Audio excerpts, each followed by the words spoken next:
So guys, meron pa ako nakaharvest sa Baguio beans ko. Marami-rami pa rin. Umulan ng kaunti. Papalipas na siya kasi guys. Pero marami-rami pa rin pitasin.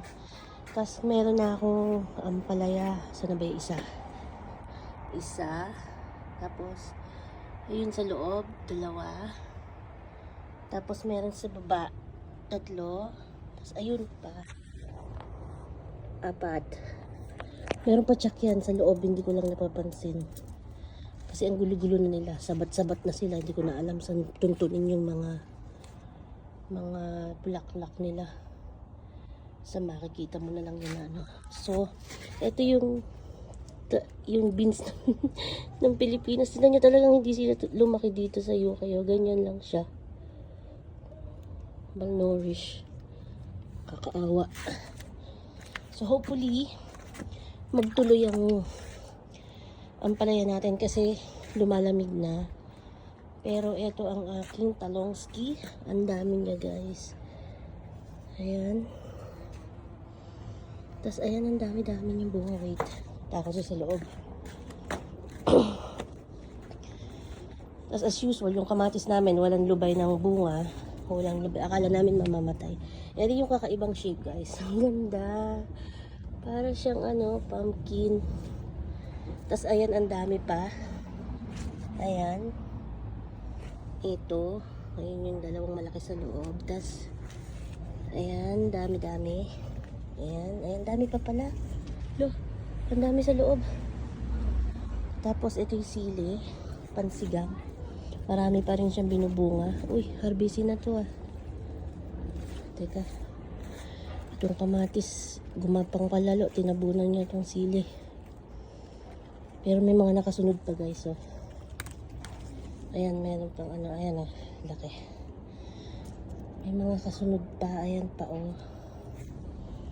Tapos itong kamatis, araw-araw, minsan twice a day. Grabe, twice a day. Napakarami na namin kamatis sa fridge. Pinamigay ko na nga guys sa 4 na kapitbahay ko. Tapos sa ate ko, sa kaibigan ko. Tapos dun sa kay ate yung Filipino store. Kasi guys, sobrang dami na. Hindi na namin maubos. Tapos, ayun, may isang bell pepper. Ay, dalawang bell pepper. Hala, maybe. Ayan, ang dami pa rin. Hala, maybe nga.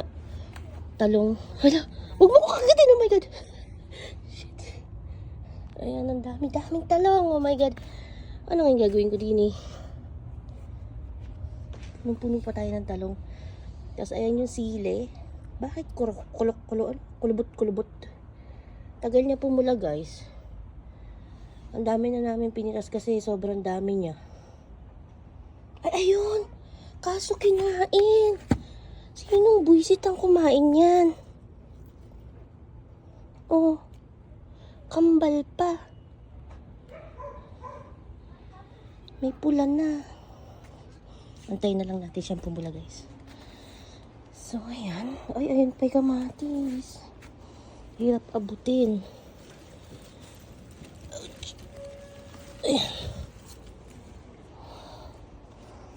Ayan, pagka orange na ganyan na guys, ready na yan kasi ano na siya, maluluglog. Ayan, tulad ng iba nalalaglag pag sobrang pula. Kasi pupula pa siya sa rep. So, ayan. Tapos bukas marami na naman tayong harvestin na sitaw. Araw-araw yan. Puno na rin yung fridge. Ang dami ko na rin napamigayan guys. So, ayan. Ayan guys, sabi ko sa inyo, ang dami pa dito.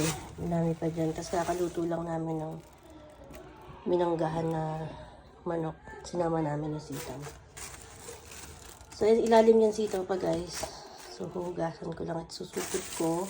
At kung sino mapagbigyan ulit. Guys, tuwing harvest ako, ganyan nangyayari sa braso ko. Makati.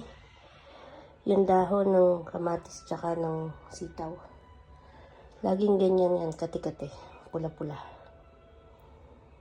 Bigyan nyo nga ako idea anong lulutuin ko dito, guys.